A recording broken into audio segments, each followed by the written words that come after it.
দর্শক FTV লাইভে পক্ষ থেকে সবাইকে শুভেচ্ছা জানাচ্ছি। দর্শক আপনারা দেখতে পাচ্ছেন গত কয়েকদিন ধরে টানা ভারী বর্ষণের ফলে চকরিয়া উপজেলায় বিভিন্ন এলাকায় বন্যার পানি এখন বিপদসীমা অতিক্রম করেছে। তারই ধারাবাহিকতায় আপনারা দেখতে পাচ্ছেন এখন এই মুহূর্তে চকরিয়া মাইজগুনা মাতামুহুরী যে নদী রয়েছে সেই নদীতে যে চিত্রটি দেখতে পাচ্ছেন সেই চিত্রটি আমরা লক্ষ্য করেছি। এখানে নদীতে বন্যার পানি এখন বিপদসীমা অতিক্রম করতে যাচ্ছে। গত 24 ঘন্টা ভারী বৃষ্টির ফলে চকরিয়া উপজেলা বিভিন্ন নিম্ন প্লাবিত অঞ্চল এখন বন্যার পানিতে নিমজ্জিত রয়েছে এবং আমরা অনেক এলাকা ঘুরে দেখেছি, নিম্ন প্লাবিত এলাকা ঘুরে দেখেছি। চকরিয়া, কোনাখালী, পুরিত্যাখালী এবং বদরখালী সহ যে নিম্ন প্লাবিত অঞ্চল রয়েছে সেই অঞ্চলের মধ্যে পানি প্রবেশ করেছে। আপনারা দেখতে পাচ্ছেন এখন চকরিয়ার মধ্যে ভয়াবহ আকার ধারণ করছে। বন্যার পানি এখন বিপদসীমার উপরে বিপদসীমা অতিক্রম করেছে। যদি এরকম আরও কয়েক ঘন্টা যদি টানা বৃষ্টি হয় তাহলে মাতামুহুরী নদী থেকে খুলে ওঠার সম্ভাবনা রয়েছে। এখন আমরা দেখতে পাচ্ছি এখন বিভিন্ন ফসলি জমিতে এই বন্যার পানি ঢোকার উপক্রম রয়েছে। দর্শক, আমি এই মুহূর্তে অবস্থান করছি সাহারবিল মাইজগুনা এলাকায়। এই মাইজগুনা এলাকায় আমরা দেখতে পাচ্ছি এখানে পানির স্রোত আর গতি খুবই কঠোর। আপনারা দেখতে পাচ্ছেন এখন আমরা আরও চকরিয়া নিম্ন প্লাবিত অঞ্চলগুলো আমরা ঘুরে দেখেছি। বন্যার পানির বৃদ্ধি পাচ্ছে এবং চকরিয়া কৃষকের হাজার কৃষকের ফসলি জমি এখন বন্যার পানিতে তলিয়ে যাচ্ছে। এখন আপনারা দেখতে পাচ্ছেন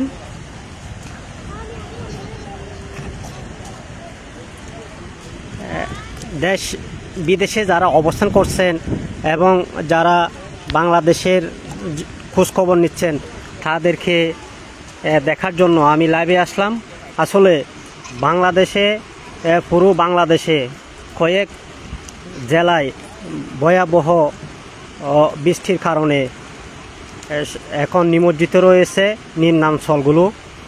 ফেনী সহ ওইদিকে বাংলাদেশের ফেনী এবং নোয়াখালী, কুমিল্লা সহ অনেক জায়গায় মানুষ পানিবন্দিতে বসবাস করতেছে।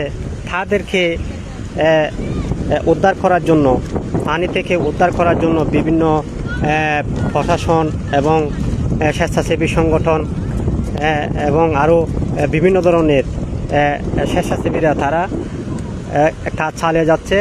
এই মুহূর্তে চকরিয়ার অবস্থাও ঠিক তেমনই, কিন্তু যদি টানা ভারী বৃষ্টি হয় এই চকরিয়াতে নিম্নাঞ্চলগুলো প্লাবিত হওয়ার সম্ভাবনা রয়েছে। এরপরও আমরা লক্ষ্য করেছি চকরিয়ার মধ্যে বিভিন্ন এলাকায় ঘুরে দেখেছি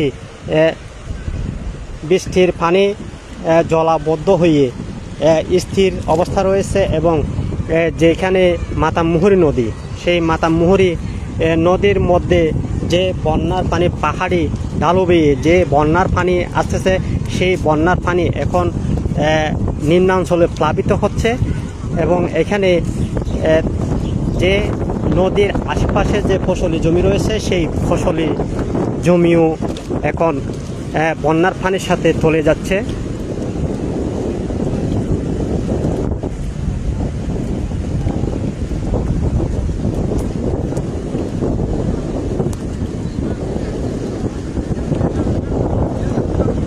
যদি এই ধরনের যদি আরও কয়েকদিন টানা বৃষ্টি হয় তাহলে সারা বাংলাদেশের পাশাপাশি চকরিয়ার অবস্থাও খুব ভয়াবহ রূপ ধারণ করতে পারে।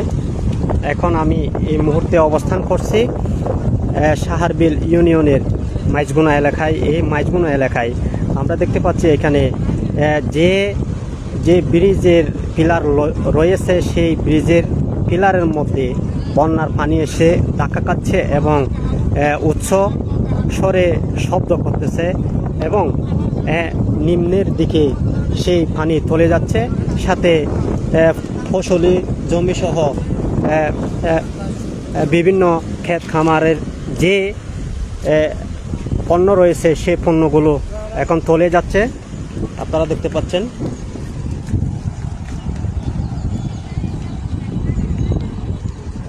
টানা ভারী বর্ষণের ফলে চকরিয়া উপজেলা সহ বিভিন্ন ইউনিয়নের নিম্ন অঞ্চল প্লাবিত হচ্ছে। সেই প্লাবিত অঞ্চলগুলো এখানে আপনাদেরকে দেখানোর জন্য আমি লাইভে আসলাম। আপনারা দেখতে পাচ্ছেন যে এখানে আমি FTV লাইভে এখানে যে প্রত্যক্ষদর্শী আছে সেই প্রত্যক্ষদর্শীর সাথে আমরা কথা বলে দেখব তারা কিভাবে জীবনযাপন করতেছেন। ভাই আসসালামু আলাইকুম।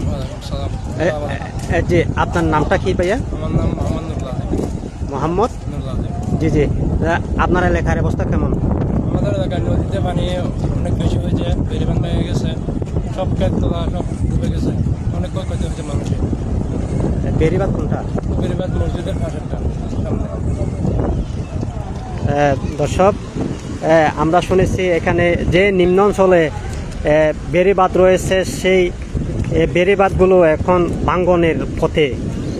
সেই বেড়িবাঁধ এখন ভাঙ্গনের পথে। যদি এরকম যদি টানা বৃষ্টি হয়, বৃষ্টি হওয়ার ফলে বেড়িবাঁধ এবং লোকালয়ের যে জলাবদ্ধতার পুকুরগুলো রয়েছে সেই পুকুরগুলো এবং লোকালয়ের মধ্যে পানি ঢোকার সম্ভাবনা রয়েছে।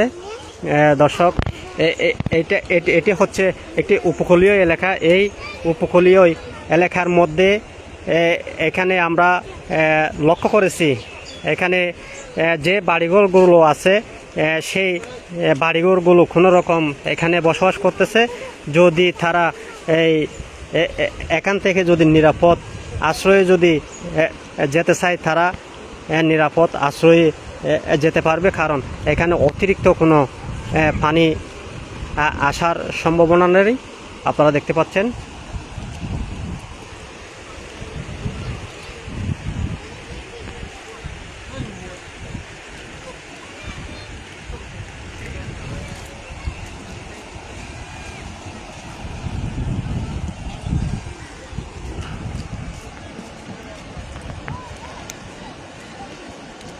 বৃষ্টির পানি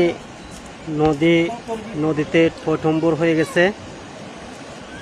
যদি আরও টানা বৃষ্টি হয় তাহলে এই টানা বৃষ্টিতে নিম্নাঞ্চলগুলো প্লাবিত হওয়ার সম্ভাবনা রয়েছে।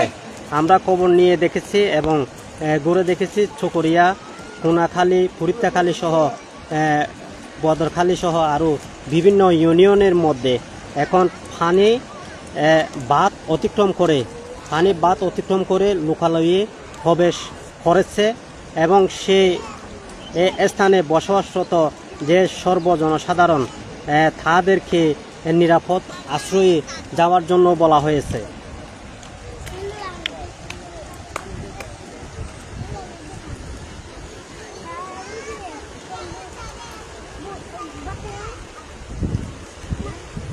FTV লাইভে নতুন হয়ে থাকলে অবশ্যই লাইভটি শেয়ার করবেন এবং সবাইকে দেখার সুযোগ করে দেবেন।